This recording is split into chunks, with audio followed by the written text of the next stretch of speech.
Sudah terlihat belum? Sudah, Ibu. Sudah, Ibu. Baik, walaupun di pembelajaran Zoom, diharapkan semua mahasiswa membuka videonya ya, kecuali kalau nanti ada kendala.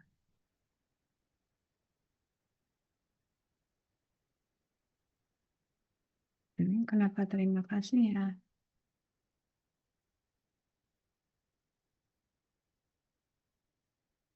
Baik, kita masuk ke konsep dasar imunopatologi.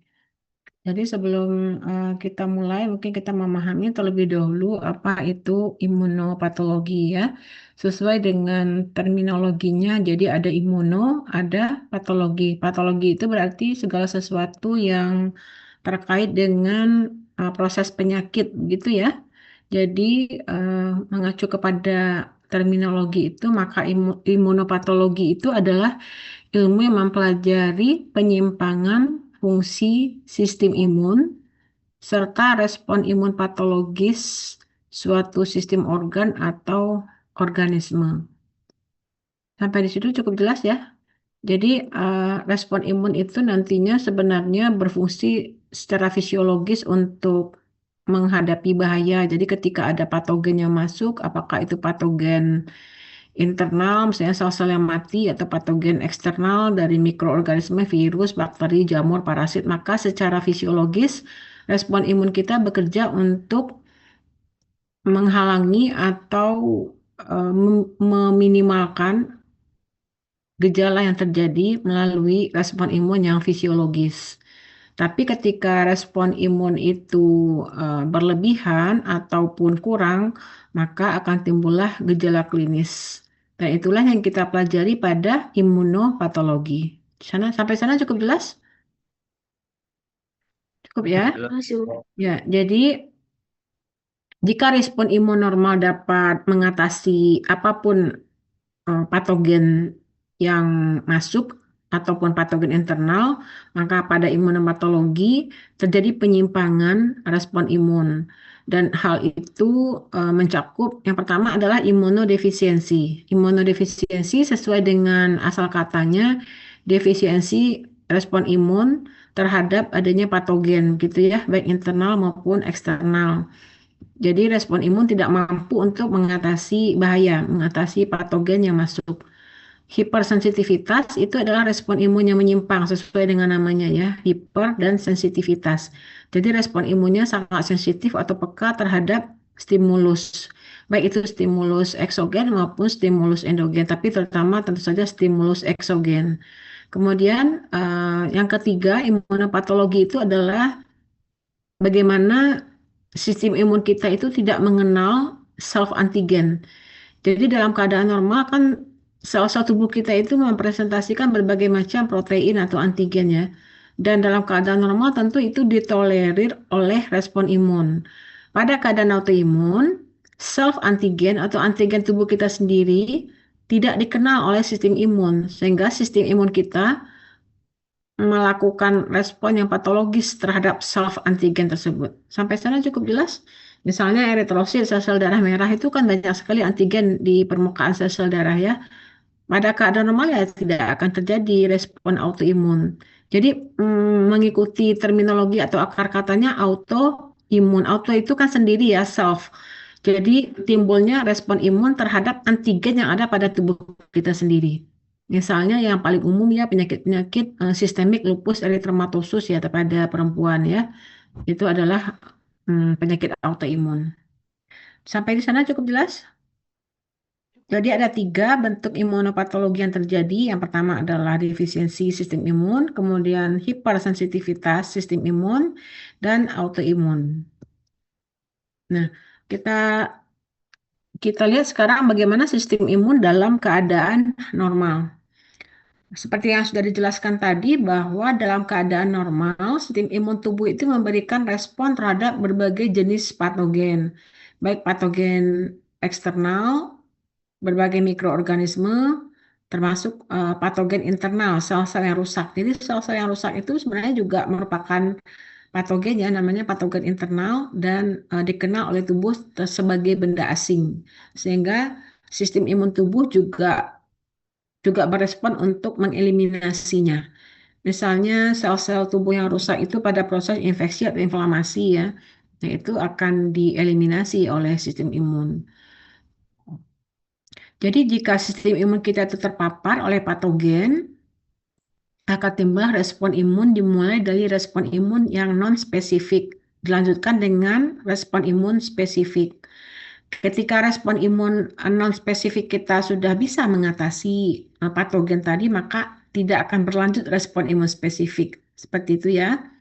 Apa itu respon imun non-spesifik? Sesuai dengan namanya non-spesifik. Jadi tidak spesifik terhadap patogen, apapun itu patogen diserangnya. Paham sampai di sana?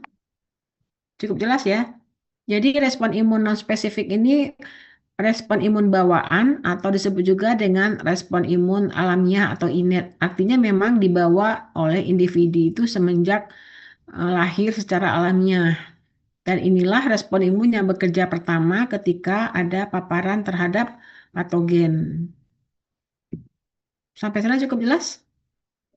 Cukup ya.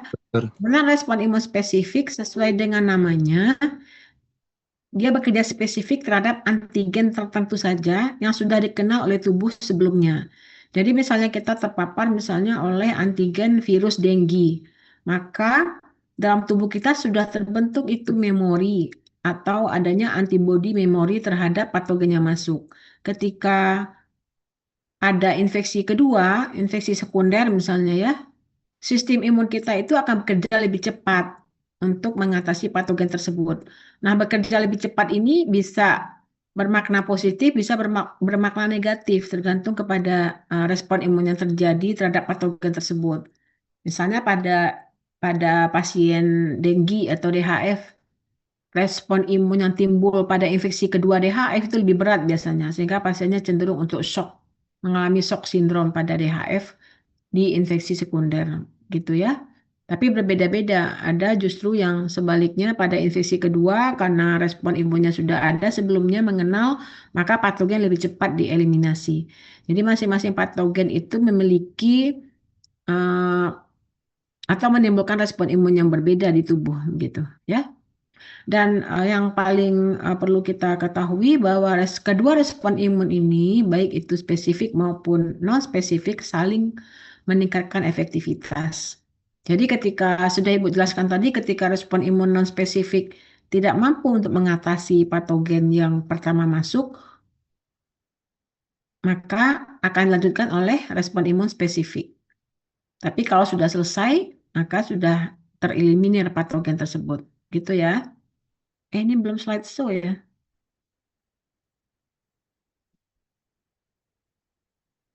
Sampai di sana cukup jelas?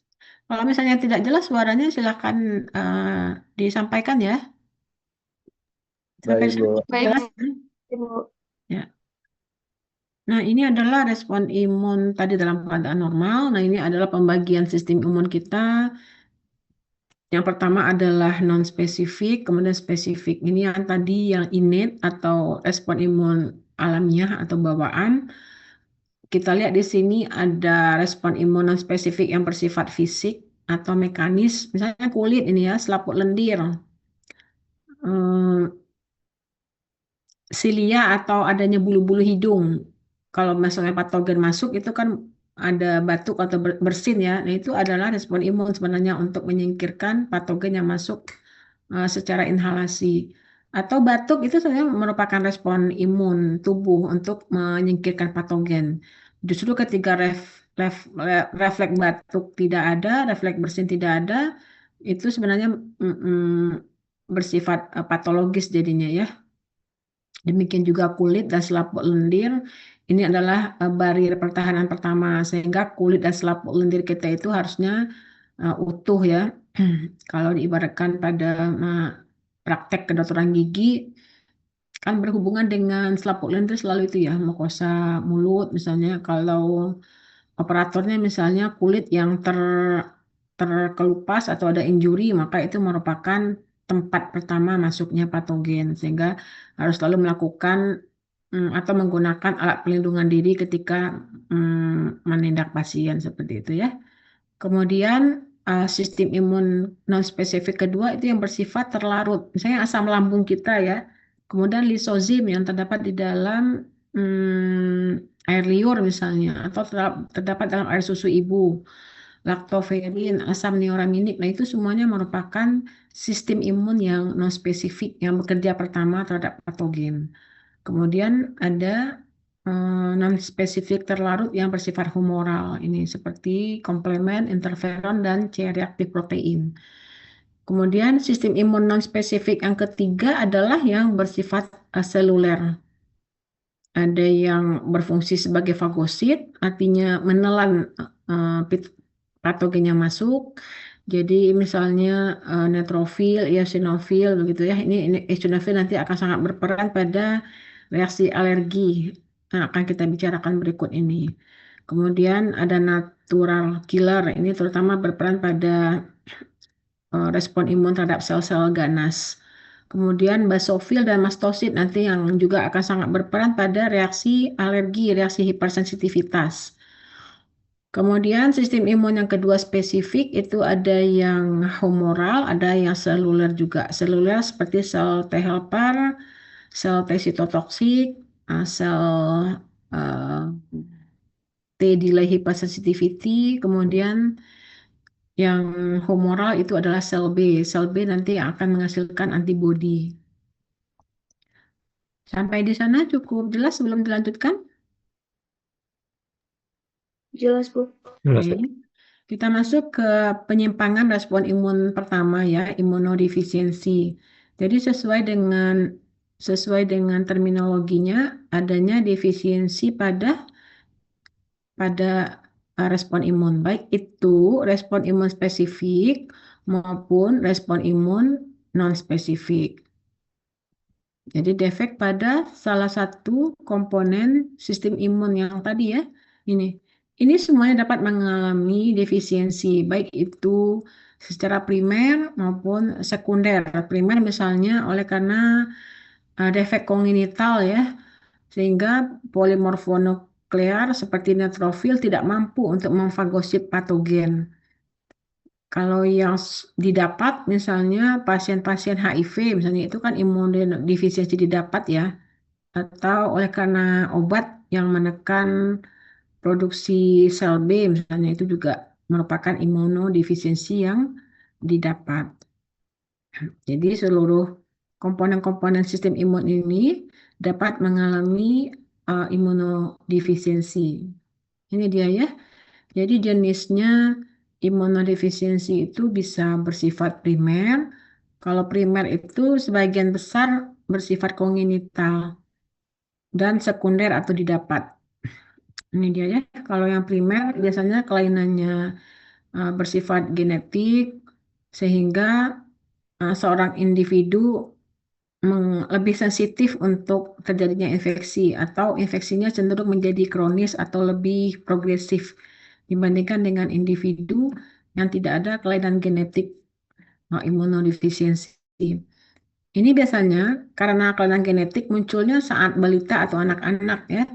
Jadi misalnya saya pernah dapat beberapa kasus anak-anak dengan balita dengan batuk berulang, kemudian infeksi kulit berulang, kemudian juga terlihat adanya rambutnya yang tumbuhnya tidak subur, kemudian apa ya, kelainan kulit yang tidak sembuh-sembuh, diobatilah dengan antibiotik karena diduga infeksi. Nggak sembuh-sembuh itu. Ternyata setelah dilakukan pemeriksaan laboratorium, diperiksa sel-sel darahnya ada kelainan pada granul neutrofilnya. Kan kita mengetahui ya granul-granul pada sel-sel fagosit itu mengeluarkan enzim yang berfungsi untuk melisiskan patogen. Nah, itu contohnya ya. Jadi harus dilakukan diagnosis dengan baik atau dengan tepat sehingga tidak salah tata laksana jadinya ya. Misalnya anak-anak yang apa ya diekstraksi giginya, dicabut giginya, sudah diberikan antibiotik, kemudian tidak sembuh-sembuh, sudah dicek juga kultur sensitivity testnya, sudah diberikan antibiotik yang sesuai misalnya ya, tapi kok nggak sembuh-sembuh juga misalnya, maka perlu dicurigai adanya kelainan pada sistem imunnya dalam merespon patogen gitu ya. Kemudian yang bersifat sekunder ini bisa disebabkan oleh malnutrisi, terutama malnutrisi protein, karena protein itu kan berfungsi untuk membentuk antibodi ya. Jadi malnutrisi protein dapat menyebabkan imunodefisiensi atau keganasan. Misalnya keganasan yang mengenai sumsum tulang ya. Kita mengetahui sumsum tulang itu kan memproduksi sel-sel darah ya, termasuklah sel B, sel T. Sehingga kalau terjadi keganasan, produksinya tertekan, akhirnya limfosit juga menurun, kemudian sel-sel lain juga menurun. Sehingga respon terhadap adanya patogen menjadi berkurang. Itu keganasan ya, baik keganasan primernya di sumsum tulang atau keganasan-keganasan lain yang menginfiltrasi sumsum tulang. Misalnya kalau pada anak-anak tuh neuroblastoma misalnya ya, keganasannya sudah bermetastasis ke sumsum tulang misalnya. Kita mengetahui sumsum tulang itu kan tempat produksi sel-sel darah ya. Kemudian pasien-pasien yang mendapatkan radiasi atau obat-obat kemoterapi, nah itu bersifat penekanan terhadap produksi sel-sel darah di sumsum tulang. Atau pasien yang mendapat imunosupresan ya, atau infeksi yang menyerang sistem imun, misalnya HIV itu kan menyerang sel T CD4. Kita mengetahui sel T CD4 itu eh, adalah respon imun spesifik yang nantinya akan berhubungan dengan produksi antibodi.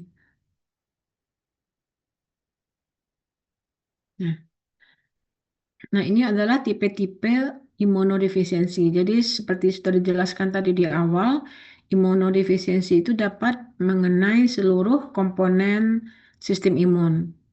Nah, ini kalau mengenai sel B, defisiensi sel B, baik itu dari sisi jumlah maupun dari sisi fungsinya ya. Kenapa ditegaskan demikian? Karena bisa saja jumlahnya normal, tapi fungsinya yang abnormal, atau sebaliknya.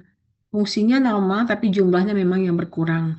Tapi dalam keadaan imunodefisiensi biasanya dikaitkan dengan jumlah sel B yang berkurang. Nah, untuk defisiensi sel B ini nanti akan ditandai dengan berkurangnya kadar imunoglobulin atau kadar antibodi. Dan kecenderungannya pasien-pasien yang mengalami defisiensi sel B ini mengalami infeksi bakterial piogenik. Artinya yang piogenik ini infeksi bakterial yang menimbulkan pus ya nanah gitu. Atau infeksi bakteri di usus atau saluran cerna. Kemudian defisiensi sel T. Defisiensi sel T tentu saja berhubungan dengan berkurangnya sel T pada organ-organ limfoid.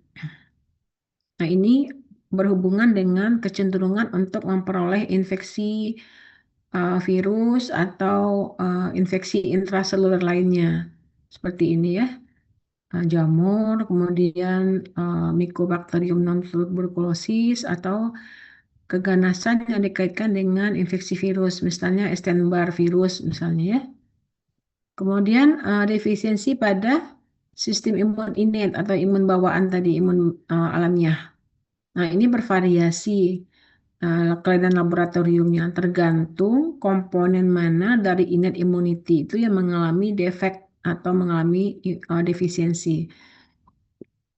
Tadi kan sistem imun innate itu ini ya, ada fisik, ada dalam bentuk terlarut, ada dalam bentuk seluler. Jadi tergantung komponen mana yang mengalami kelainan, maka disitulah bisa kita temukan kelainannya. Misalnya tadi ya di komponen seluler misalnya. Kita tahu polimorfonuklear itu atau kita contohkan eosinofil lah. Eosinofil itu kan berperan pada proses alergi ya. Nah, kalau terjadi kelainan pada defek pada eosinofil sehingga granulnya tidak berfungsi, maka bisa saja terjadi respon imun yang berlebihan seperti itu ya, atau sebaliknya. Sampai di sana cukup jelas? Ada yang mau ditanyakan sampai di situ? Cukup jelas? Terlalu cepat nggak? Jelas, Cukup Bu. jelas, Ibu. Baik, kita lanjutkan.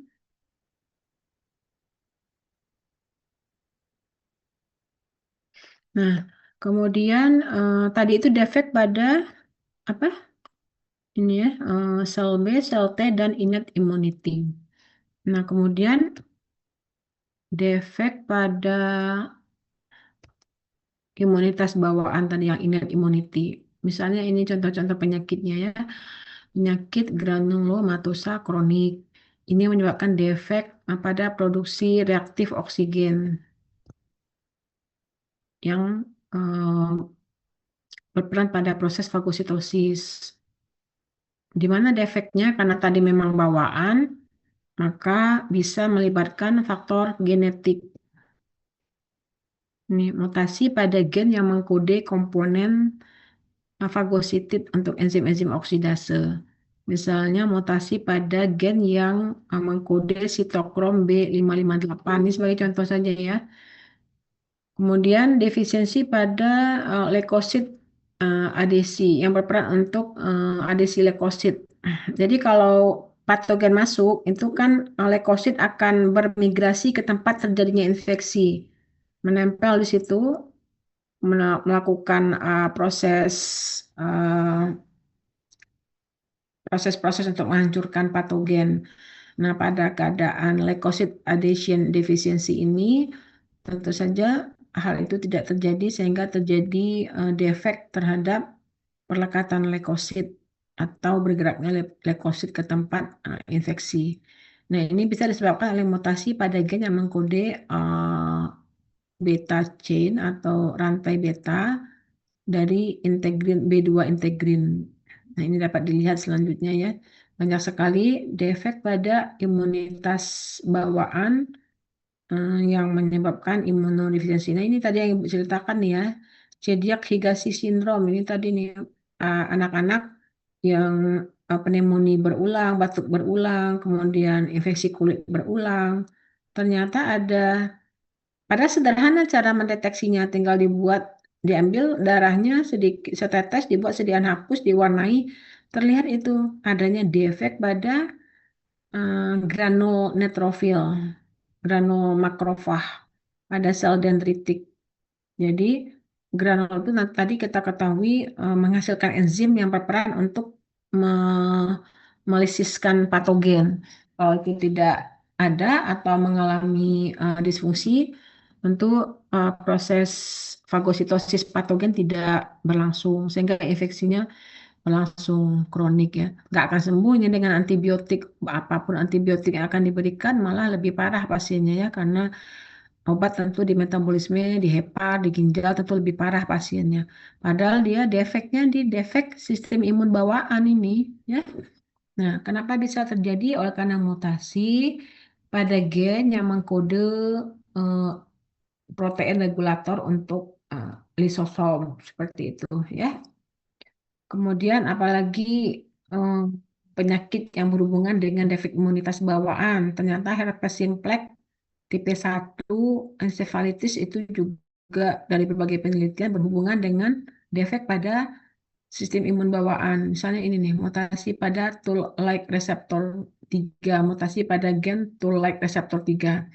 Sehingga mutasi pada gen ini menyebabkan patogen tidak bisa berikatan dengan sel T, sehingga respon imun selanjutnya tidak terjadi begitu. Atau ini ya, pada infeksi bakteri biogenik yang berulang. Bisa juga dicontohkan pada kasus-kasus di gigi, abses gigi yang berulang misalnya ya, ini kok tidak sembuh-sembuh gitu. Sudah diberikan antibiotik, kok tidak sembuh-sembuh. Oh, ternyata ada defek terhadap respon uh, defek innate immunity terhadap bakteri biogen, di mana asalnya ternyata setelah diteliti ada mutasi pada gen MYD88. Jadi cukup sukar sebenarnya ya untuk mendeteksi adanya defek imunitas bawaan ini karena melibatkan pemeriksaan molekuler. Tapi setidaknya kita mengetahui ketika ada seorang pasien dengan infeksi yang tidak teratasi dalam jangka waktu lama, padahal sudah diberikan antibiotik, maka perlu ada kecurigaan adanya penyimpangan pada respon imun, baik itu innate maupun adaptif gitu ya. Nah, ini tadi adalah skema defek genetik, bisa juga defek genetik imunodefisiensi oleh karena gangguan maturasi limfosit. Nah, ini mungkin mekanisme sekedar diketahui saja mungkin ya. Banyak hal yang terlibat intinya di sini ya. Dan mekanisme molekuler sangat berperan di sini untuk mendeteksi. Nah, ini dia penyakit-penyakit yang berhubungan dengan defek pada maturasi limfosit. Jadi limfositnya nggak matang-matang, sehingga tidak berperan pada respon imun, baik itu respon imun seluler yang non-spesifik maupun yang spesifik. Nah, penyakitnya berbagai macam juga ini. Ini mungkin sekedar diketahui saja ya. Yang penting memahami dengan baik bahwa seperti yang diterangkan sebelumnya, ada pasien dengan infeksi-infeksi yang cenderung sebenarnya ringan, tetapi menjadi berat pada orang tersebut, atau malah sudah diberikan terapi tidak sembuh-sembuh, maka perlu ada kecurigaan defek pada sistem imunnya ya, imunodefisiensi. Ini penyakit-penyakitnya contohnya. Ini X-link SCID nanti silahkan lihat sendiri ya, menyebabkan berkurangnya jumlah sel T, kemudian menurunnya serum imunoglobulin. Ini mekanisme defeknya. Kemudian ya silakan dilihat sendiri lah ya, banyak sekali ini penyakitnya. Baik itu yang melibatkan sel T maupun sel B. Ada juga sebenarnya individu itu yang tidak menghasilkan globulin sama sekali nih, X-linked agama globulinemia, sehingga terjadi penurunan seluruh isotype imunoglobulinnya. Karena memang jumlah sel B yang menghasilkan antibodinya tidak ada atau sangat berkurang.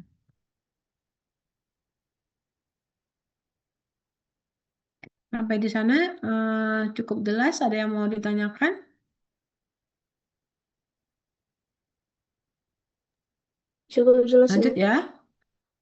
Nah, ini defek terhadap aktivasi dan fungsi efektor limfosit. Kalau tadi kan defek maturasi ya.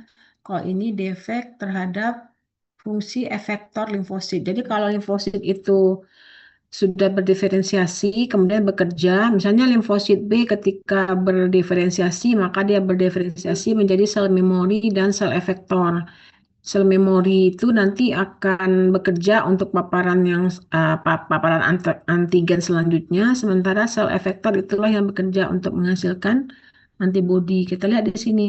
Intinya kalau sudah kelainan kongenital itu selalu berhubungan dengan defek-defek secara molekuler ya, yang harus dideteksi secara molekuler. Ini contoh gambaran-gambaran imunodefisiensi yang terkait dengan gangguan fungsi limfosit juga. Misalnya defek pada sel T helper 1, diferensiasi sel T helper 1 misalnya ya. Diferensiasi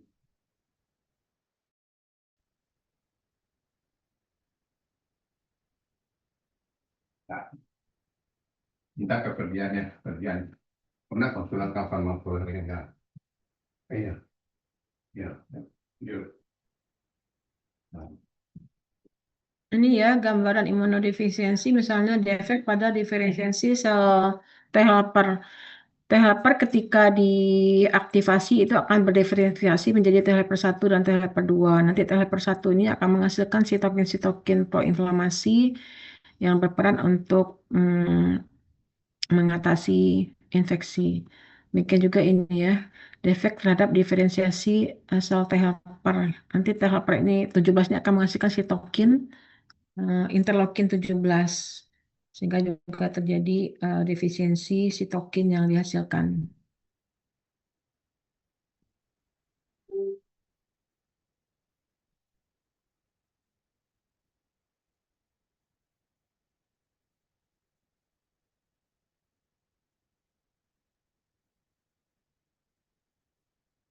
Nah, itu tadi tentang imunodefisiensi ya.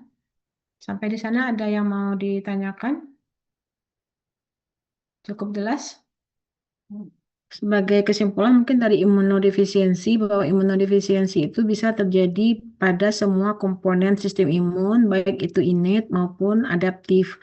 Jika mengenai sistem imun innate, itu terjadi biasanya primer, merupakan kelainan kongenital, dan bisa terjadi semenjak masa balita atau masa bayi ya. Tapi respon imunodefisiensi terhadap respon imun adaptif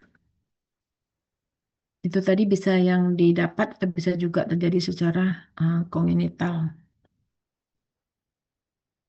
Kalau yang didapat itu bisa oleh berbagai proses penyakit tadi ya. Misalnya pasien yang terinfeksi oleh HIV atau oleh karena obat yang menekan sumsum tulang untuk memproduksi sel-sel darah. Nanti ada pemeriksaan laboratorium untuk mendeteksinya ya. Misalnya untuk mendeteksi imunodefisiensi pada sistem imun adaptif, maka kita bisa memeriksa kadar imunoglobulinnya. Sampai di sana cukup jelas? Cukup jelas, Ibu. Baik, selanjutnya kita masuk ke hipersensitivitas ya. Bentar ya.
Halo, Halo Bu, kita terdengar? Ibu, sudah terdengar, Ibu. Hmm, Mas Bu. Barusan putus ya.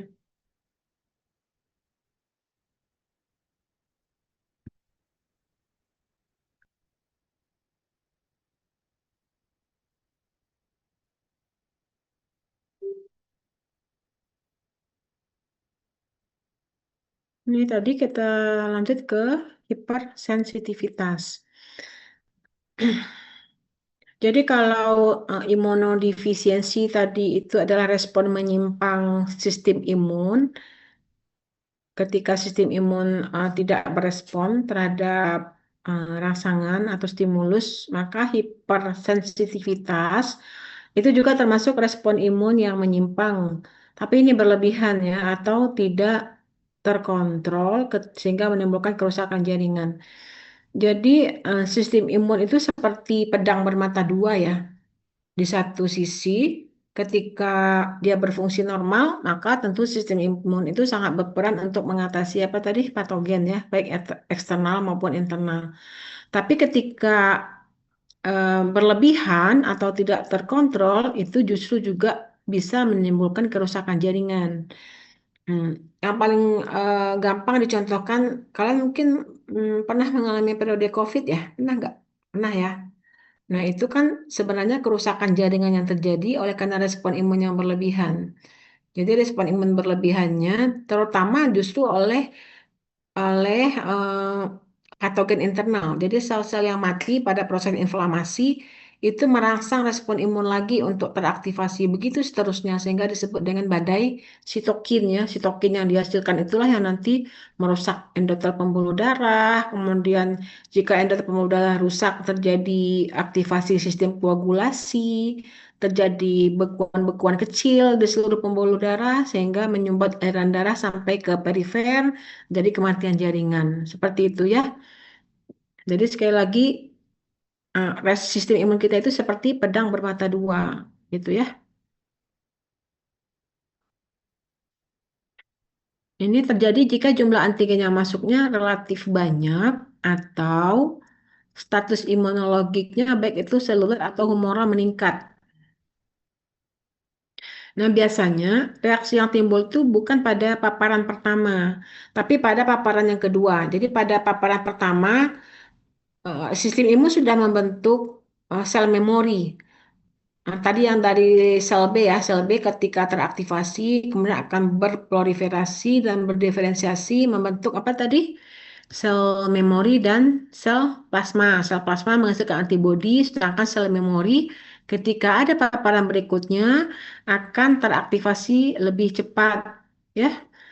Nah, gejala kliniknya akan sangat heterogen tergantung kepada jenis respon imunnya, kemudian sifat dan lokasi antigen yang menginduksinya. Jadi bermacam-macam ya, antigennya bisa masuk dari saluran nafas atau bisa dari obat, bisa dari makanan, berbagai macam ya. Nah, hipersensitivitas ini ada 4 tipe, tipe 1, 2, 3, dan 4. Nanti 4 ini dibagi lagi lah. Ada 4A, 4B, begitu seterusnya ya. Pembagian ini didasarkan kepada mekanisme patologik utama yang bertanggung jawab terhadap kerusakan sel atau jaringan. Kalau tipe 1, 2, dan 3 itu mekanisme patologik utamanya ditimbulkan oleh respon imun humoral atau reaksi antigen antibodi. Sementara tipe 4 itu merupakan interaksi antigen dengan reseptor pada permukaan sel T yang akan mengaktifkan limfosit T. Jadi tipe 1, 2, dan 3 itu reaksinya humoral, sementara tipe 4 itu reaksinya reaksi seluler. Yang berperan di sini terutama adalah limfosit T. Sebelum Ibu lanjut, kalian sudah belajar imunologi dasar kan ya? Sudah, Sudah, sudah ya? Ya, sudah. Ibu. Ya, berarti kan sudah mengenal komponen-komponen sistem imun ya. Karena nanti jangan disampaikan eh, hal-hal tentang ini tapi belum memahami tentang respon imun ataupun komponen sistem imun. Sudah ya berarti ya. Kita lanjut ya.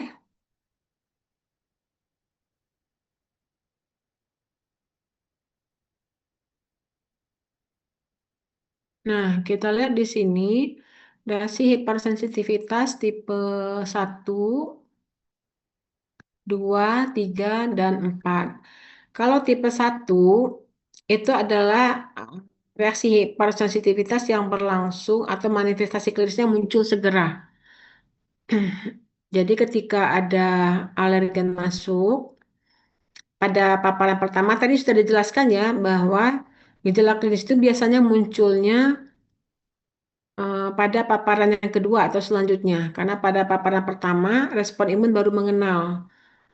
Ketika respon imun baru mengenal, kemudian dihasilkan imunoglobulin E nanti akan berikatan dengan reseptor spesifiknya di sel mas atau basofil. Nah, pada paparan selanjutnya, sel imunoglobulin eh, E yang sudah berikatan secara spesifik dengan sel mas atau sel basofil ini akan menangkap alergen yang ada di sirkulasi pada paparan berikutnya, sehingga akan mengaktifasi sel mas atau sel basofil ini. Ketika sel mas atau sel basofil ini teraktivasi, dikeluarkanlah granul-granulnya ini yang mengandung histamin, mengandung berbagai komponen yang akan berhubungan dengan manifestasi klinis yang muncul. Seperti itu ya. Misalnya histamin, kalau histamin itu menyebabkan vasodilatasi pembuluh darah sehingga bisa terjadi udem atau bengkak atau urtikaria itu ya. Pernah nggak mengalami alergi yang sembab-sembab begitu? Mungkin ada yang mengalami alergi ya, karena angka kejadian alergi ini cukup besar. Angka di berbagai belahan dunia itu mencapai 30% ya. Kalau Ibu mau melakukan pemeriksaan lab itu pasien-pasien medical check up, banyak sekali yang terdapat peningkatan eosinofil. Jadi alergi itu banyak sekali kasusnya sebenarnya ya. Mungkin di antara kalian sendiri banyak yang mungkin ada alergi ya. Cuma karena tidak berat gejalanya, karena memang masing-masing orang itu berbeda. Gejala yang muncul tuh mulai dari ringan sampai berat. Tergantung kepada alergen yang masuk, tergantung juga kepada respon imun kita begitu ya.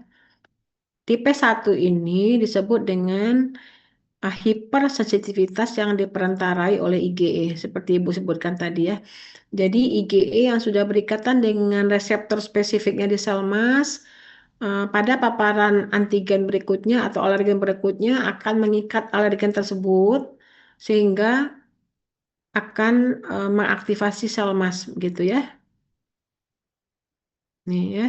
Sehingga nanti sel mas akan atau basofil akan melepaskan berbagai mediator vasoaktif. Sebentar ini punya bunyi.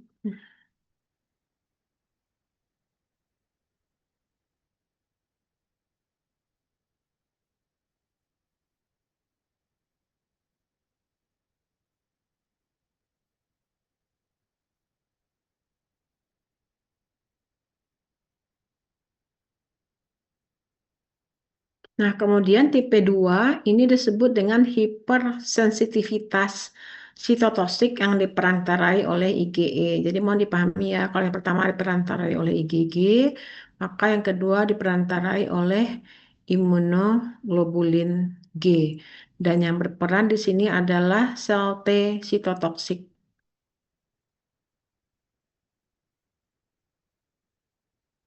Jadi di sini akan terjadi sesuai dengan sel yang berperan adalah sel T sitotoksik, akan terjadi mekanisme antibody dependent cell cytotoxicity. Jadi sebenarnya mekanisme paparannya tetap paparan kedua, tapi nanti antibodi yang sudah ada pada permukaan sel itu akan mengenal patogen selanjutnya, kemudian akan mengaktifkan sel T sitotoksik. Nanti sel T sitotoksik akan menghancurkan sel melalui mekanisme lisis seperti itu ya. Misalnya ini reaksi transfusi darah. Reaksi transfusi darah ini kalau terjadi reaksi hipersensitivitas itu kan sel-sel darah menjadi hancur ya lisis sehingga terjadi anemia hemolitik dengan manifestasi klinis mulai yang dari ringan sampai yang berat, mungkin hanya demam atau gatal-gatal sampai yang berat reaksi anafilaksis begitu ya. Ini adalah contoh-contoh penyakitnya. Kalau yang tadi ini, yang tadi reaksi yang berlangsung sangat cepat itu. Jadi bersin-bersin, kemudian asma, apalagi nih alergi makanan seperti urtikaria, bengkak-bengkak di kulit atau gatal-gatal di kulit. Ini bentuk manifestasi klinisnya. Kalau yang ini manifestasi klinisnya misalnya adalah reaksi hemolitik ya pada eritrosit, eritrobastosis fetalis, kemudian anemia hemolitik autoimun. Nah, kemudian pada tipe yang ketiga, ini reaksi hipersensitivitasnya diperantarai oleh kompleks imun. Jadi ya sudah ada dulu kompleks imun, antigen, antibodi itu kompleks imun akan merangsang aktivasi komplement. Nanti komplement lah yang akan bekerja selanjutnya untuk menghancurkan eh, menghancurkan sel begitu ya. Misalnya ini nih, pada glomerulonefritis, vaskulitis, rheumatoid arthritis, systemic lupus erythematosus seperti itu. Nah, yang ketiga, ini tadi tipe reaksi yang apa tadi diperantarai oleh respon imun humoral ya. Kalau ini diperantarai oleh respon imun seluler. Jadi yang terlibat di sini adalah sel-sel limfosit dan makrofag gitu. Misalnya ini eh, yang paling mudah dicontohkan adalah terbentuknya granuloma ketika seseorang dilakukan vaksinasi BCG. Itu adalah reaksi hipersensitivitas yang diperantarai oleh sel, disebut juga dengan delay hypersensitivity. Karena terbentuknya granuloma oleh karena aktivasi sel itu seperti makrofag berlangsung dalam waktu yang cukup lama begitu ya. Berbeda dengan ini. Ini misalnya ya, contohnya ini tadi Ibu contohkan tadi nih, tubercular lesion. Hmm, Kalian semuanya kan pernah divaksin BCG kan ya? Nah itu kan, coba lihat di lengannya ada nggak muncul granuloma? Ada kan ya? Nah itu merupakan reaksi hipersensitivitas tipe 4. Nah ini kenapa videonya jadi hilang ya?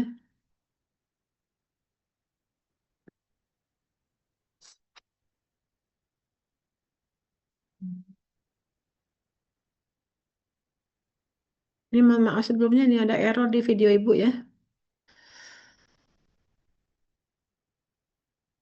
Baik kita lanjut ke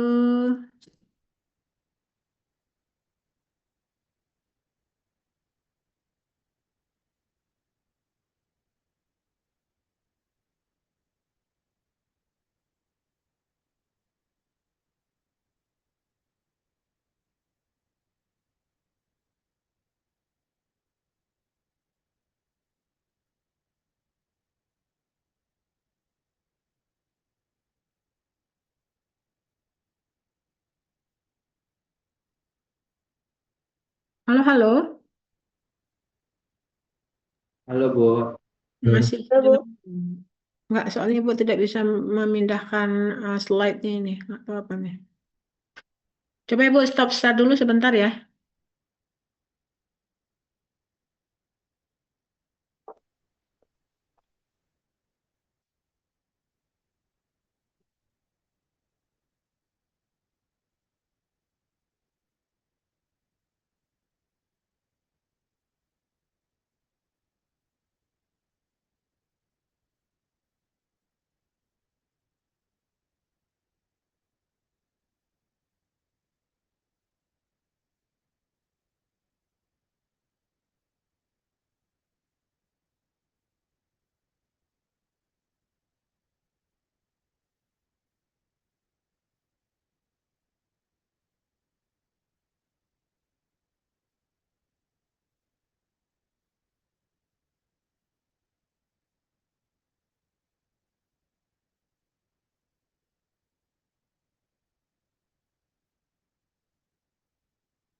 Ada ibu nggak tahu kenapa nggak bisa dilanjutkan ini.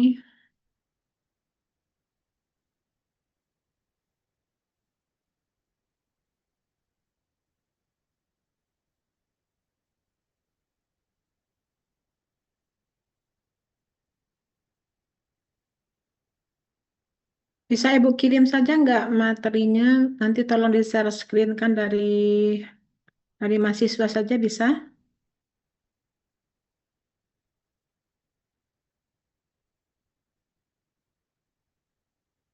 Eh, izin Bu, bisa Hmm? Bu kirim aja ke Najwa Ibu. Yang penting Ibu. Coba ibu coba sekali lagi ya.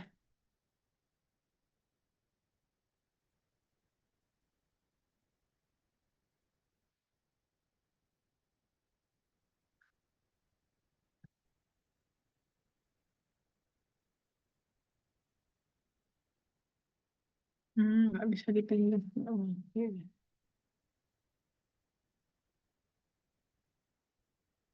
Ini aja mungkin ya.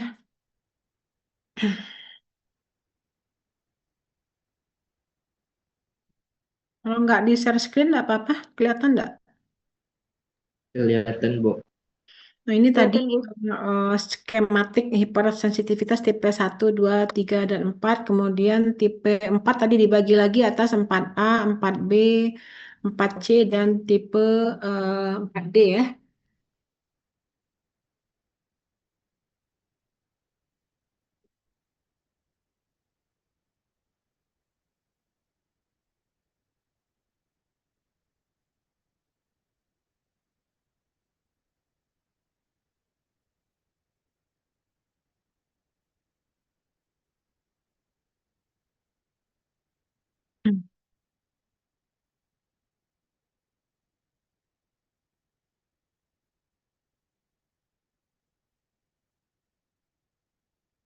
Kalau yang tipe 4A, ini antigennya akan dipresentasikan oleh sel atau langsung menstimulasi sel T sehingga terjadi aktivasi makrofag.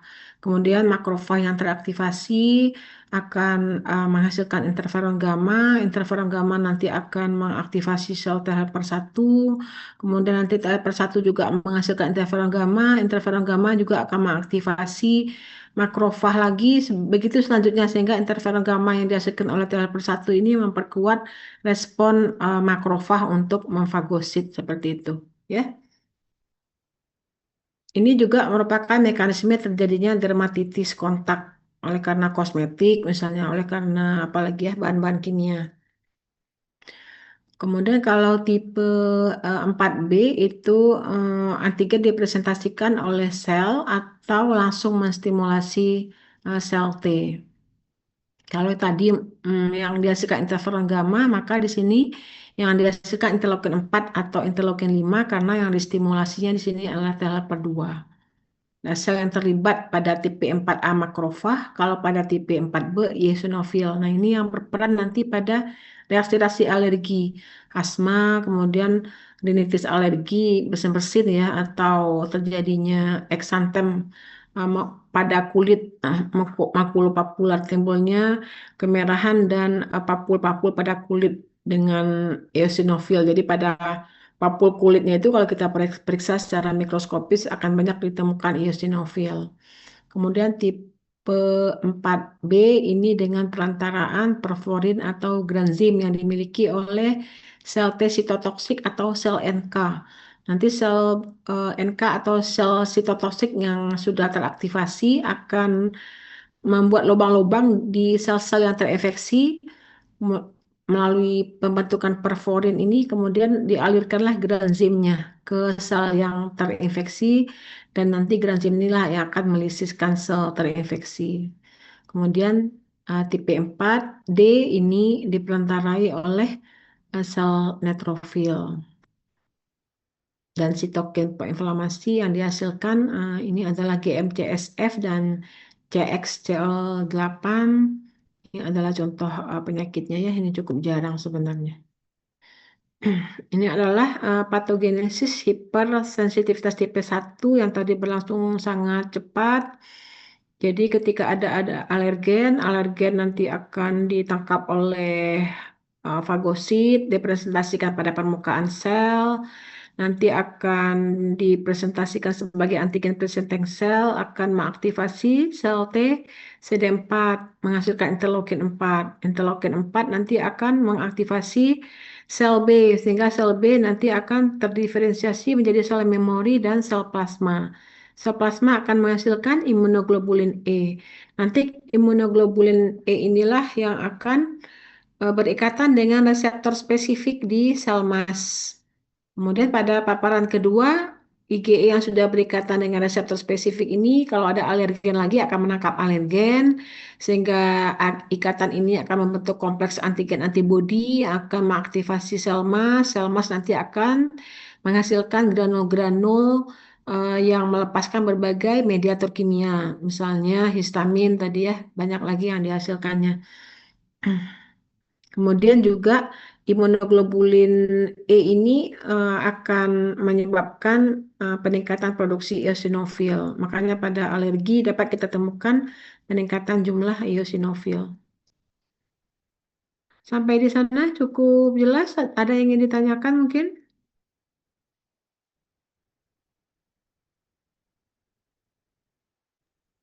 Cukup jelas, Ibu. Cukup jelas ya. Jadi yang paling berperan itu nanti sebenarnya pada mahasiswa kedokteran gigi adalah reaksi hipersensitivitas tipe 1 ini ya, berlangsung segera ini ya.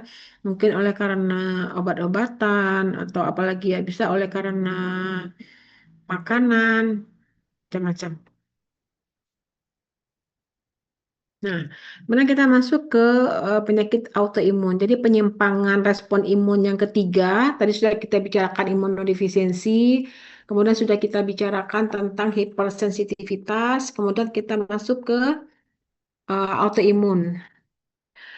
Jadi penyakit autoimun ini adalah suatu penyakit di mana sistem imun tidak mampu mengenali self antigen atau antigen tubuh sendiri. Misalnya antigen yang terdapat pada permukaan eritrosit, misalnya itu dianggap benda asing sehingga akhirnya eritrositnya lisis. Atau terbentuknya autoantibodi terhadap trombosit misalnya sehingga trombositnya menjadi cepat hancur seperti itu ya. Ada 4 hal yang berperan untuk munculnya penyakit autoimun ini. Yang pertama adalah faktor genetik. Termasuk di sini adalah faktor hormon, faktor lingkungan, kemudian perubahan regulasi sistem imun. Jadi adanya faktor-faktor genetik, kemudian faktor lingkungan, faktor hormonal, dan adanya gangguan regulasi sistem imun, ini menyebabkan sistem imunnya teraktivasi secara abnormal.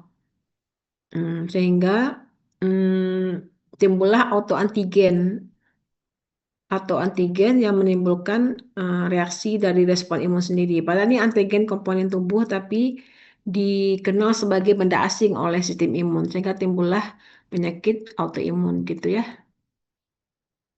Nah, ini adalah lebih lengkap.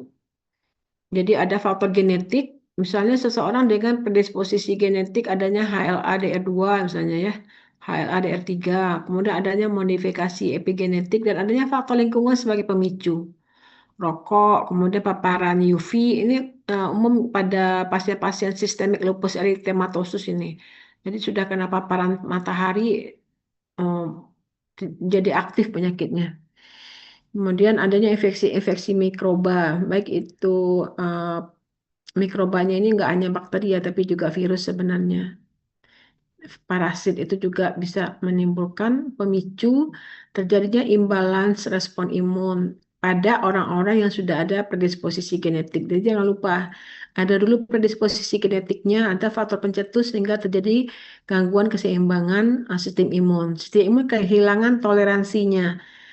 Sehingga sel T-nya menjadi autoreaktif. Demikian juga sel B-nya menjadi autoreaktif. Sehingga tadi produksi autoantibodi yang berlebihan. Jadi tadi sudah Ibu terangkan di awal ya, sistem imun itu seperti pedang bermata dua. Ketika dia berkurang, juga menimbulkan reaksi yang menyimpang. Ketika berlebih, sel T-nya autoreaktif, sel B-nya autoreaktif, itu produksi antibodinya juga berlebihan seperti itu. Karena produksi antibodi berlebihan ini bukannya memberikan respon yang baik ya, tapi memberikan respon autoimun. Karena atau antibodi ini akan membentuk kompleks antigen antibodi yang berlebihan, dan kompleks antigen antibodi nanti akan mengaktifasi komplemen. Nanti komplemen lah yang selanjutnya akan mendestruksi sel seperti itu. Dan kompleks imun ini bisa mengendap di berbagai jaringan, di sendi misalnya ya, menimbulkan rheumatoid arthritis, atau di ginjal menimbulkan glomerulonefritis seperti itu. Pada akhirnya kerusakan jaringan dan terjadinya inflamasi kronik. Jadi penyakit-penyakit autoimun ini biasanya inflamasinya bersifat kronik ya.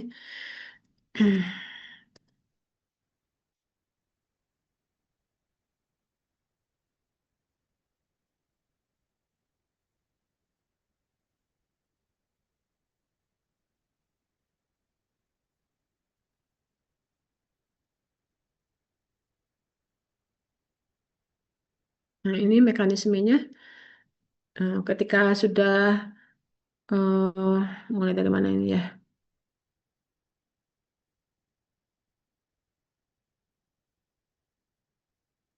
Nih, jadi intinya tadi sudah Ibu sampaikan, ketika ada autoantibodi nanti akan berikatan dengan antigen, membentuk kompleks antigen antibodi, kompleks antigen antibodi nanti mengaktifasi komplemen. Komplemen, kalian sudah mengenal komplemen ya? Ada jalur alternatif, jalur klasik, jalur lektin, masih ingat? Nanti kan komplemen itu pada akhirnya, misalnya jalur klasik ini, kompleks antigen antibodi yang beredar di sirkulasi itu akan mengaktifkan komplemen jalur klasik ya. Jalur klasik itu nanti dia seperti air mancur kan, terus nanti akhirnya terbentuk membran attack kompleks yang akan menghancurkan membran sel sehingga sel menjadi lisis seperti itu ya. Cukup jelas ya, sudah belajar tentang komplemen? Najwa, sudah. Bunga Rizky Alifah sudah belajar tentang komplemen?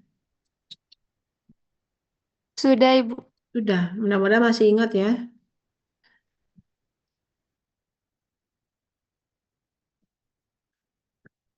Nah, ini Ibu contohkan beberapa kasus eh, di bidang di bidang keilmuan kalian ya. Misalnya ini penyakit-penyakit imunodefisiensi yang bermanifestasi kepada eh, penyakit-penyakit periodontal dan berbagai manifestasi lainnya di mulut. Ini hmm, ini ada cukup jelas. Coba sekarang Najwa Safira dan Luna nih. Coba di dibaca abstrak ini dan coba disimpulkan. Ini adalah kasus-kasus imunodefisiensi yang bermanifestasi pada penyakit periodontal dan berbagai manifestasi lain pada mulut. Coba dibaca dan disimpulkan. Najwa Safira mana ada? Luna Sas apa? Luna Saskia ini. Ada nggak? Halo, Najwa Safira mana? Iya, dokter. Nah, itu nggak kelihatan ke kepala sampai alisnya aja kelihatan. Nah, gitu. Ibu mohon maaf karena ini videonya nggak tahu errornya kenapa nih. Coba dibaca dan coba disimpulkan.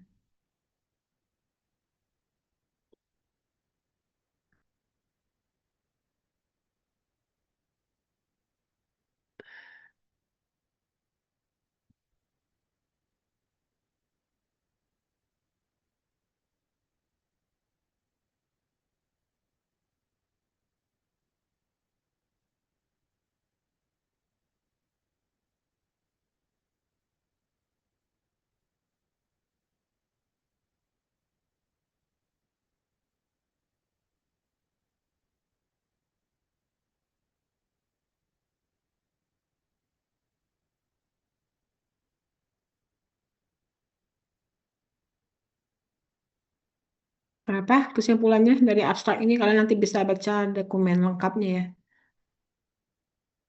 Apa kesimpulannya, Najwa dan Luna?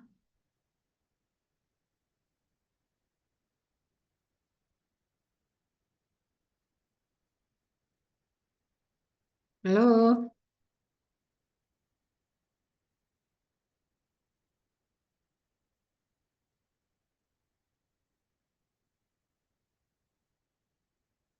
halo, halo. Izin dokter, Mm-mm. mungkin penyakit imunodefisiensi itu bertambah setiap tahunnya yang sering ditemukannya. Lalu penyebab utama dari imunodefisiensi sekunder ini adalah infeksi HIV dan insufisiensi nutrisi. Insufisiensi nutrisi, malnutrisi tadi ya. Iya, Terus apa iya lagi? dokter. Hmm.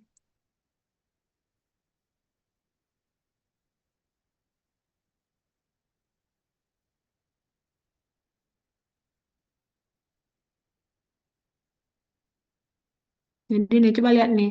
Coba dibaca nih, mulai dari sini. Irrespective of whether the patient immune deficient state is a consequence of a genetic defect or secondary in nature. Dental and medical practitioner. Nah, apa ini? Coba.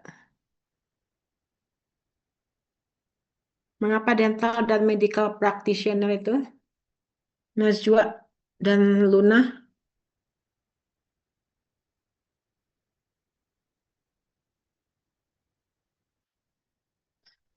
Halo, ada nggak nih orangnya?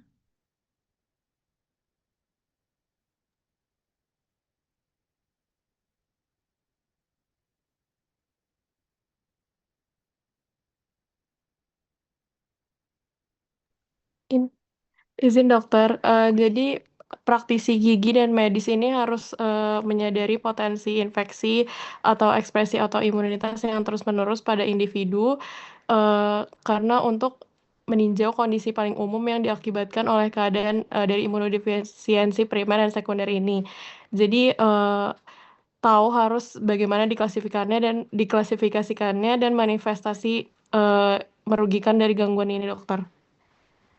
Pada Mungkin sekian dokter. periodontal, manifestasi yang merugikan pada periodontal dan oral tisu ya. Jadi silakan nanti di dilihat lagi full text artikel ini ya. Nah, ini juga ya oral status kesehatan oral dan dental pada pasien dengan defisiensi antibodi primer. Coba Najmi Bunga Talita, mana Najmi Bunga Talita? Gak ada kelihatan orangnya. Nah, coba coba kamu baca dan kamu simpulkan. Mana Najmi Bunga Talita?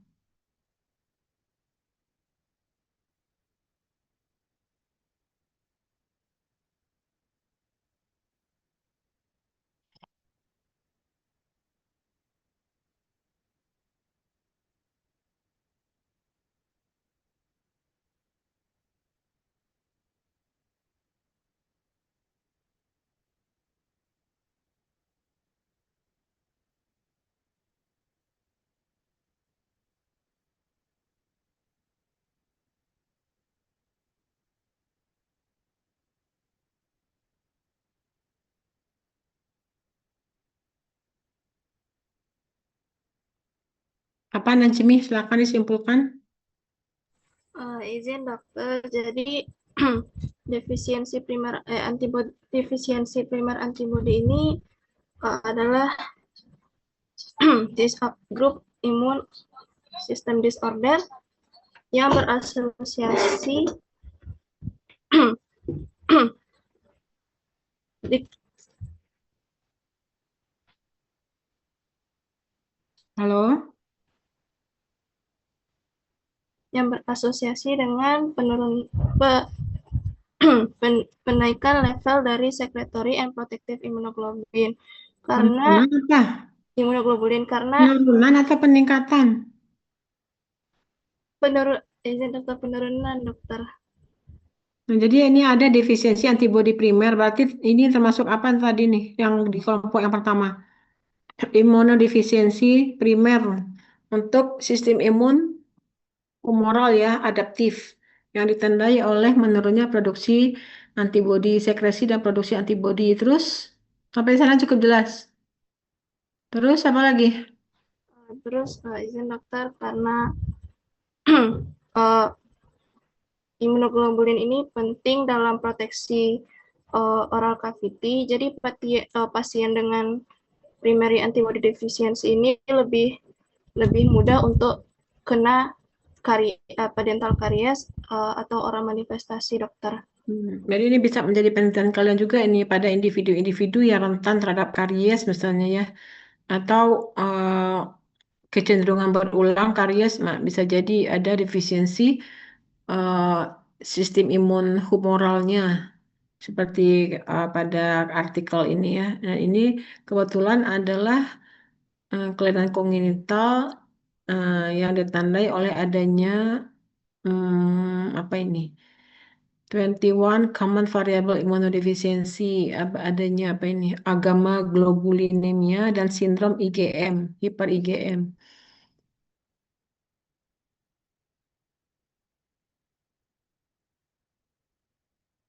Ini coba kamu baca lagi tuh, the patient with primary antibody deficiency, memperlihatkan apa itu?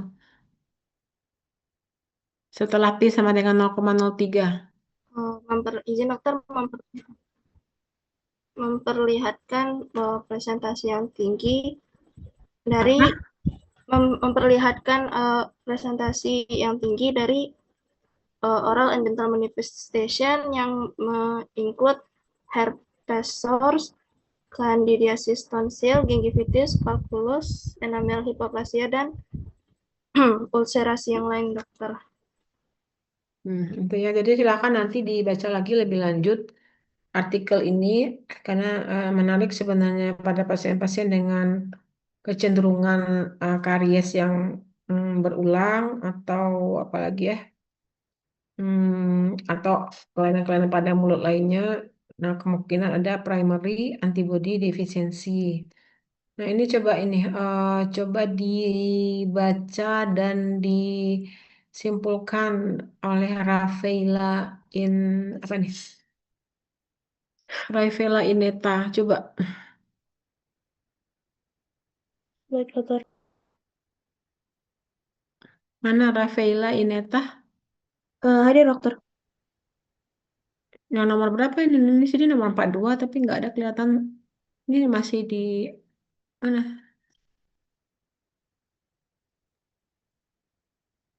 Izin, dokter. Heeh.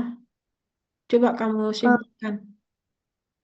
Kesimpulannya itu tanda-tanda di oral itu sering sering menjadi manifestasi pertama dari penyakit autoimun. Dikarenakan dentis itu kedokteran gigi itu ada peran penting untuk deteksi autoimun patologi seperti diagnosa awal dan eh, dan juga memegang peran penting untuk improve quality dan treatment dari autoimun disease ini. Jadi tadi kalau yang tadi itu adalah berhubungan dengan imunodefisiensi. Nah, ini adalah berhubungan dengan penyakit-penyakit autoimun. Penyakit autoimun itu tadi di mana self antigen tidak dikenal sebagai antigen asing ya. Jadi self antigen dikenal sebagai non self antigen oleh sistem imun sendiri sehingga menimbulkan respon imun yang tidak sewajarnya atau menyimpang. Nah, ini ternyata juga berhubungan dengan manifestasi klinis pada mulut ya, yang berhubungan dengan penyakit-penyakit autoimun. Sehingga eh, sehingga dokter-dokter gigi berperan penting sebenarnya dalam mendeteksi munculnya patologi autoimun ini. Seperti itu ya. Nanti kalau misalnya kalian mencurigai adanya, biasanya penyakit-penyakit autoimun ini suka dideteksi ya. Kadang-kadang tidak ada manifestasi klinis, tapi ternyata antibodinya meningkat seperti itu. Jadi susah untuk mendeteksinya. Salah satu cara untuk mendeteksi penyakit autoimun ini adalah menggunakan pemeriksaan anti nuklear antibodi, jadi pola ANA ya. Contohnya kan ini penyakit-penyakit autoimun nih, sistemik lupus erythematosus, sindrom Sjogren, pemphigus vulgaris. Yang paling sering pada perempuan ini nih, sistemik lupus erythematosus. Kan sering kalau terkena paparan matahari terus mukanya, pipinya keduanya merah ya. Nah, ini adalah manifestasi di mulut untuk penyakit-penyakit autoimun sistemik dan penyakit-penyakit inflamasi. Bagaimana cara melakukan manajemen klinis dan menegakkan diagnosisnya. Ini coba dibaca dan disimpulkan ini oleh Abelia. Halo Abelia. Halo. Ini kalian mendengar atau enggak nih? Abelia mana Abelia?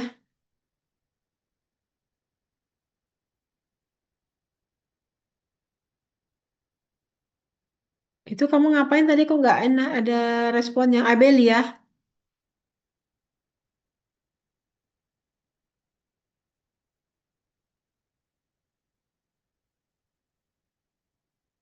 Abelia,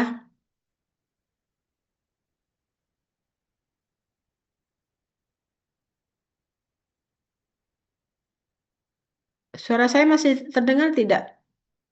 Najmi, masih terdengar tidak? Izin dokter, masih terdengar dokter. Ini kenapa hilang lagi? Mana Abelia? Kok dia nggak ada responnya?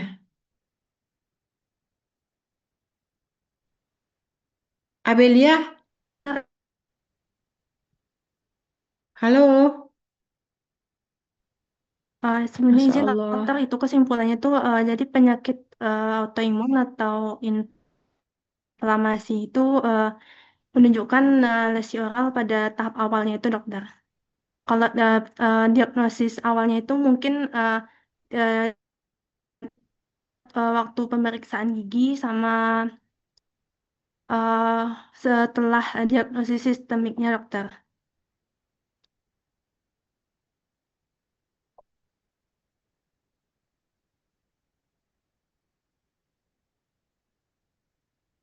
Ini jadi penyakit-penyakit autoimun sistemik dan penyakit inflamasi itu malah sering manifestasi di mulut sebagai manifestasi awal penyakit ini ya. Sehingga kalau bisa dideteksi oleh dokter gigi, itu malah bisa menegakkan diagnosis lebih dini seperti itu ya. Kalian bisa baca lebih lanjut ini.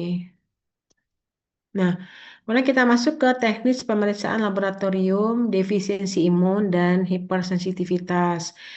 Jadi karena tadi ada imunoglobulin E, maka yang kita periksa itu adalah imunoglobulin E. Dengan prinsip seperti ini, kita mengetahui saja ya bahwa kadar IgE itu perlu diperiksa untuk menentukan apakah memang ada riwayat atopi pada seseorang. Kemudian setelah kita mengetahui kadar IgE totalnya, maka kita lanjutkan dengan IgE spesifik. Ini sekedar diketahui saja ya. Jadi ada metode aglutinasi, ada metode sandwich, ada metode kompetitif, ada metode chemiluminescence sesuai dengan kemajuan teknologi ya.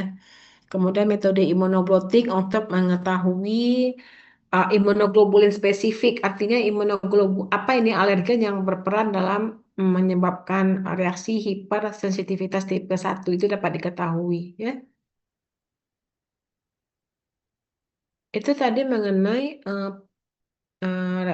imunopatologi. Jadi sekali lagi imunopatologi itu Kaisa dalam bentuk apa saja Kaisa? Ada beberapa jenis respon imun yang menyimpang itu Kaisa.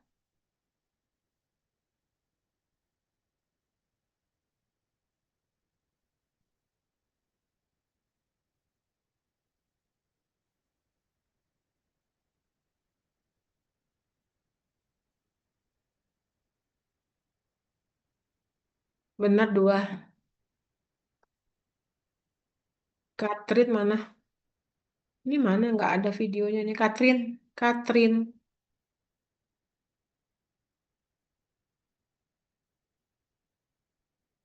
Katrin mana? Katrin.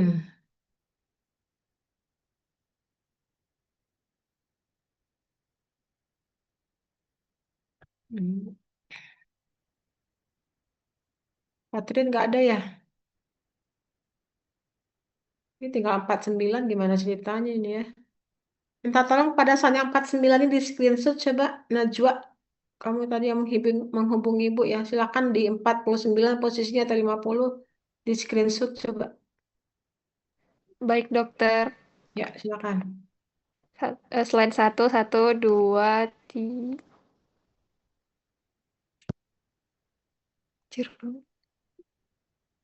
Terus Slide 2. Itu mana? Selanjutnya.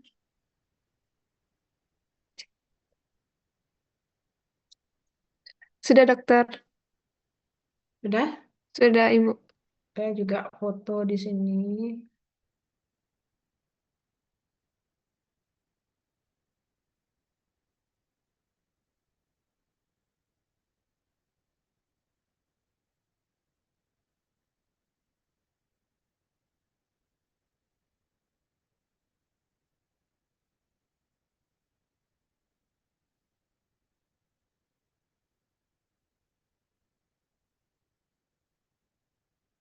Baik, kita lanjutkan ya. Kita lanjutkan di materi berikutnya yang diberikan kepada saya.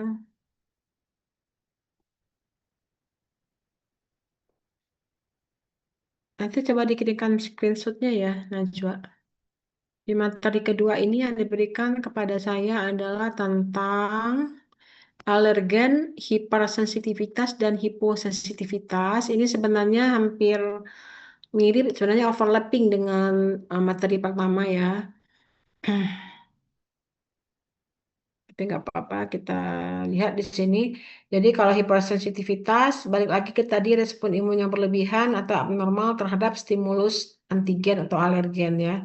Ada tipe 1, 2, 3, 4, kemudian tadi 4 ada tipe A sampai D. Nah, kemudian kita masuk ke alergen. Apa itu alergen?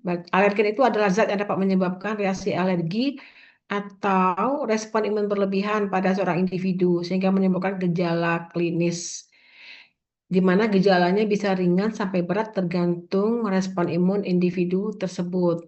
Nah, biasanya gejala klinisnya muncul pada paparan berulang. Ini seperti yang sudah dijelaskan tadi ya. Nah, jenis-jenis alergen apa saja? Ini penting diketahui makanan.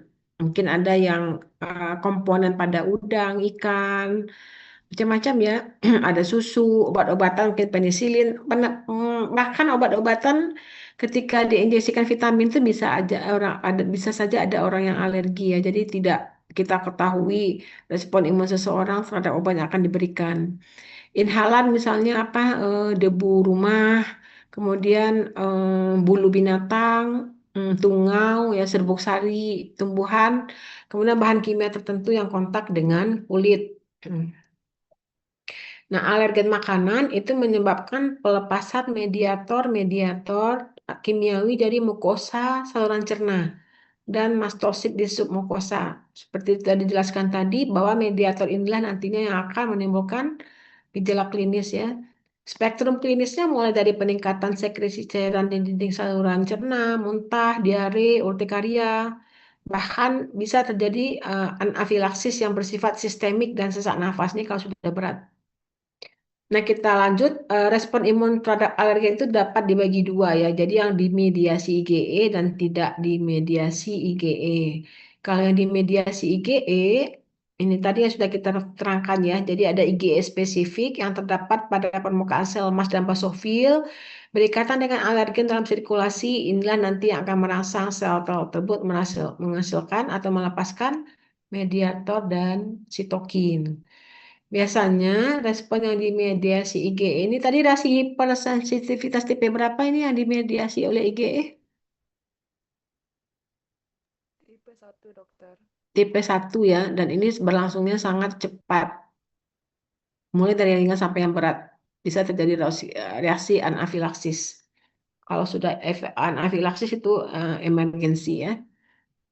Kalau tidak dimediasi IgE, itu diperankan oleh sel inflamasi dan berbagai mediator yang dilepaskan juga. Tapi lebih melibatkan aktivasi limfosit dan juga rekrutmen eosinofil dan mastosit. Biasanya gejalanya lebih lambat, beberapa jam sampai beberapa hari setelah mengkonsumsi makanan. Nah, untuk alergen obat, ini ada dua reaksi yang tidak diinginkan ya. Yang pertama, kita mengetahui ada efek samping obat kan ya. Jadi kalau efek samping obat atau efek toksik itu bergantung kepada dosis obat. Semakin banyak dosis yang dimakan, tentu itu akan menimbulkan efek toksik atau efek samping, begitu kan ya? Tetapi ada reaksi itu yang tidak dipengaruhi oleh dosis. Jadi berdasarkan reaksi hipersensitivitas, tergantung pada respon imun seseorang terhadap substansi yang ada di dalam obat. Mau obatnya dosisnya kecil atau dosis besar, itu tidak terpengaruh kalau sudah melibatkan reaksi hipersensitivitas. Nah, gejala klinis keduanya ini sulit dibedakan memang ya. Tapi yang paling penting pembedanya adalah pada alergi obat terdapat respon imun yang tidak tepat atau menyimpang atau berlebihan terhadap obat dan metabolitnya. Dan inilah nanti yang bisa kita deteksi dengan pemeriksaan imunoglobulin E total dan spesifik gitu ya. Nah, ini adalah bagaimana cara kita menegakkan diagnosis reaksi hipersensitivitas ataupun alergi oleh karena obat atau makanan. Memeriksa IgE total dan IgE spesifik misalnya. Jadi orang-orang dengan kecenderungan hipersensitivitas TP1, imunoglobulin E totalnya itu biasanya lebih tinggi dibandingkan populasi normal. Setelah itu baru kita cek alergen apa ini yang menyebabkan reaksi hipersensitivitas. Diperiksalah IgE spesifiknya, ya. Sebentar ya, azan ya.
Halo, kita lanjutkan ya.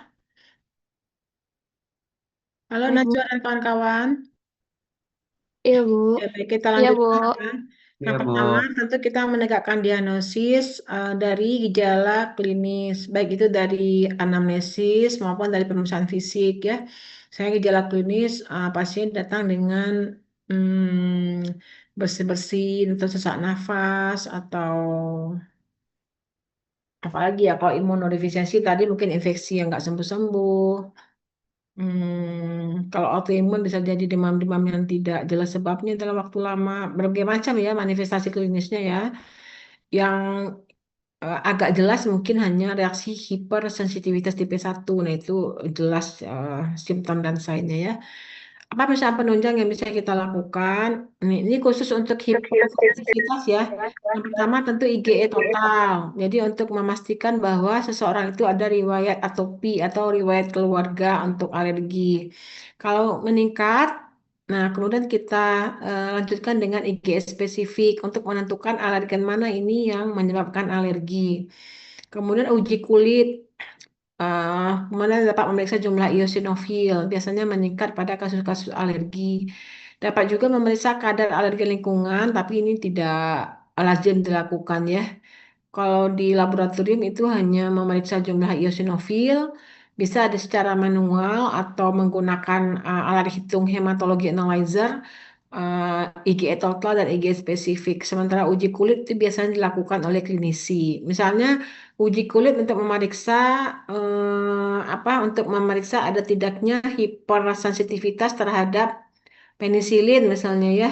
Maka dilakukan dulu uji kulit jika ternyata timbul kemerahan atau durasi yang melebihi dari normal, itu berarti pasiennya alergi terhadap penisilin sehingga tidak boleh diberikan antibiotik penisilin seperti itu. Atau untuk menentukan alergen spesifik, diinjeksikan beberapa alergen tertentu, nanti kita lihat apakah muncul reaksi kemerahan atau pembengkakan yang lebih besar daripada yang seharusnya. Itu bisa juga dilakukan.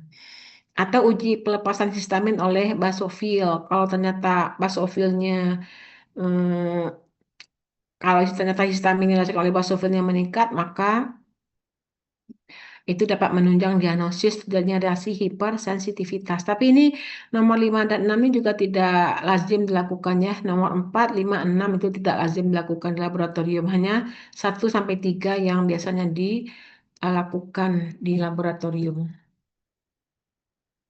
Saya stop share screen dulu.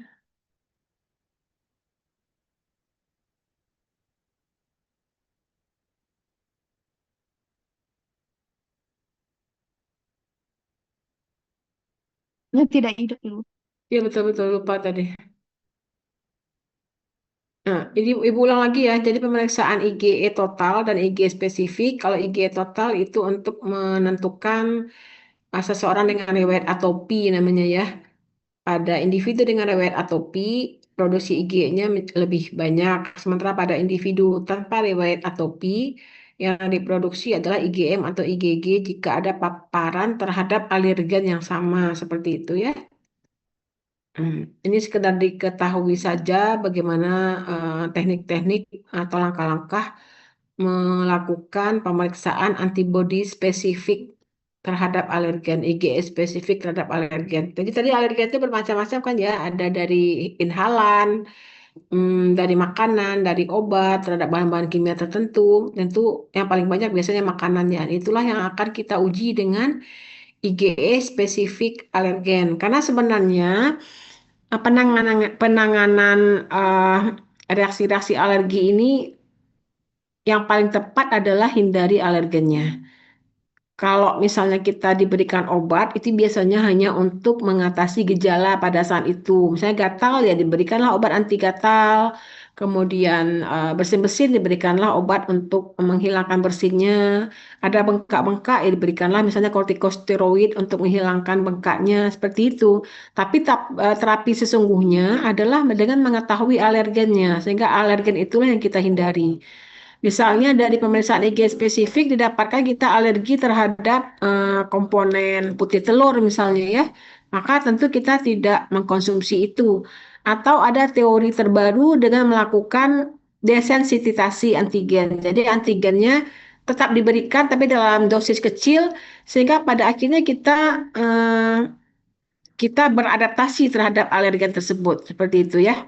Jadi itu prinsip terapi sekarang lebih menekankan kepada sensititasi antigennya. Sebentar ya azan.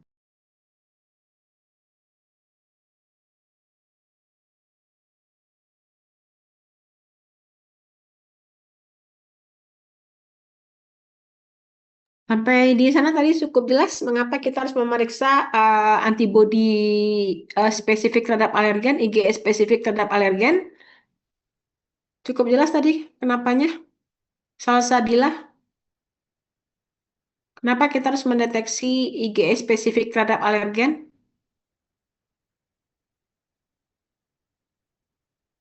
Zalzabila, ada kedengaran?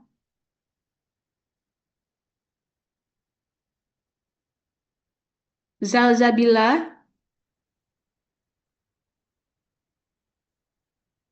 Zalzabila, aduh parah kali di kuliah Zoom ini nih. Zalzabila, mana tadi Zalzabila?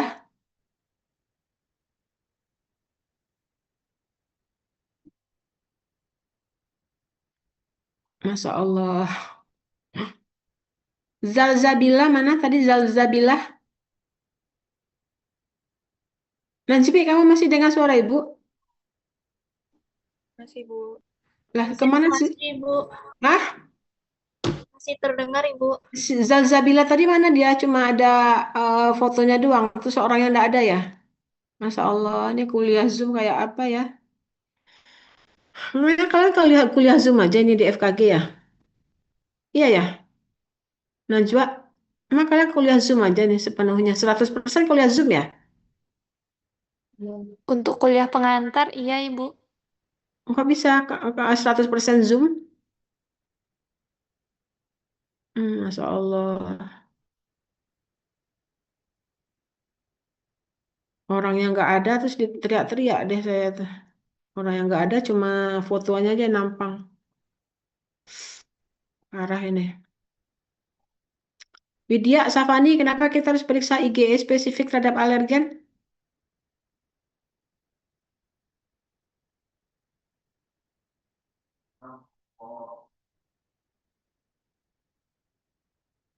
Iya, Ibu. Kenapa kita harus periksa IgE spesifik terhadap alergen? Eh,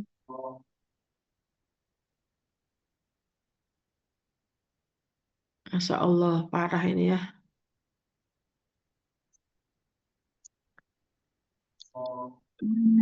untuk mengetahui dia alergi terhadap apanya, Ibu? Untuk mengetahui alergen Em, spesifiknya apa begitu ya, sehingga dapat iya, Bu, dilakukan alergi apa. tepatnya Tujuannya apa? apa? Tujuannya yang ditanyakan. Tujuannya apa? Untuk Kenapa kita harus... menegak, Hah? untuk menegakkan diagnosis yang akurat, Ibu. Kok diagnosis tujuannya lebih kemana? Ya sudah ditegakkan di diagnosisnya. Diagnosis sudah dapat tadi reaksi hipersensitivitas tipe 1, reaksi alergi. Terus untuk apa diperiksa IgE spesifiknya terhadap alergen supaya Untuk mencegah reaksi alergi serius seperti anafilaksis mungkin, Ibu. aduh, Bianca, coba kamu jawab kenapa harus diperiksa alergennya diketahui alergennya? Bianca Salsabila,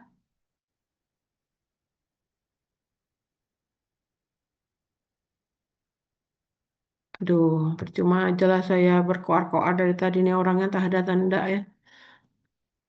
Parah banget lah kalian di kuliah Zoom ya, nggak ada etikanya kalau kayak gini nih. Entah kemana orangnya. Bianca Salsabila, kamu dengar?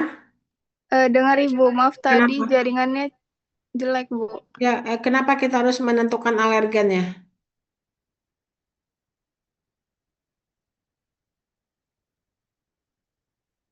Aduh, Rahma Aulia, kamu tahu jawabannya?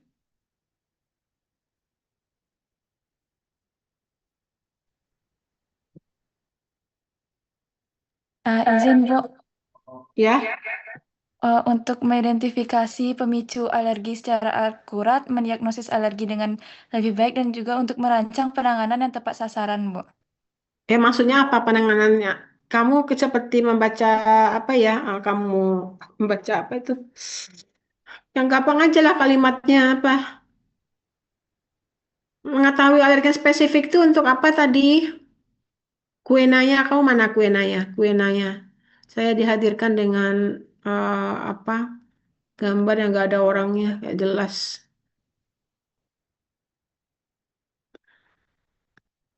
Iya, Ibu. Aduh, parah banget ini. Jadi mengetahui alergen ini karena tetap terapi sesungguhnya alergi itu adalah menghindari alergen begitu ya. Karena kalau diberikan obat itu hanya obat-obat untuk mengurangi gejala gatal ya diberikan obat gatal seperti itu ya. Aduh.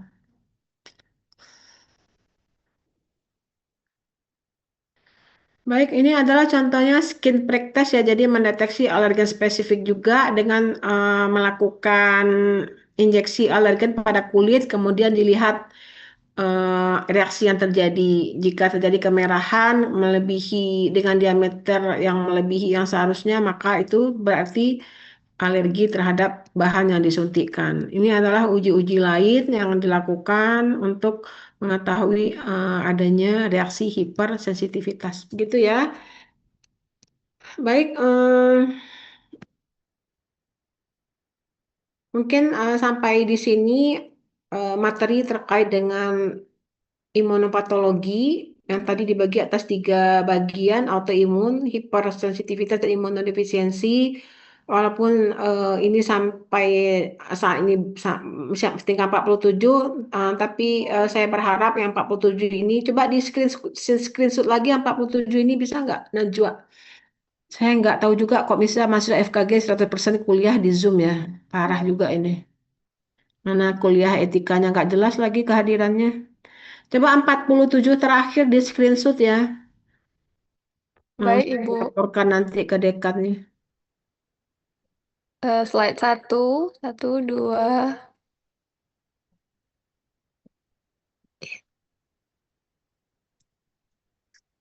Slide selanjutnya, 1, 2.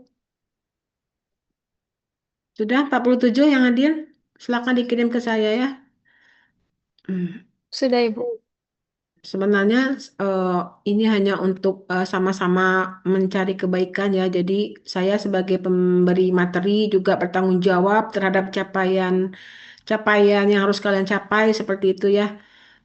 Dengan kondisi seperti ini tentu saya akan memberikan masukan juga ke pimpinannya seperti itu. Baik, mungkin kita cukupkan pertemuan kita pada hari ini. Saya mohon maaf karena di akhir-akhir eh, pemaparan ini videonya nggak tahu juga error seperti itu ya. Dan juga kadang-kadang mungkin slide-nya tadi yang tidak muncul atau gagal untuk dimunculkan yang berikutnya. Sebelum saya tutup, apakah ada yang ingin ditanyakan?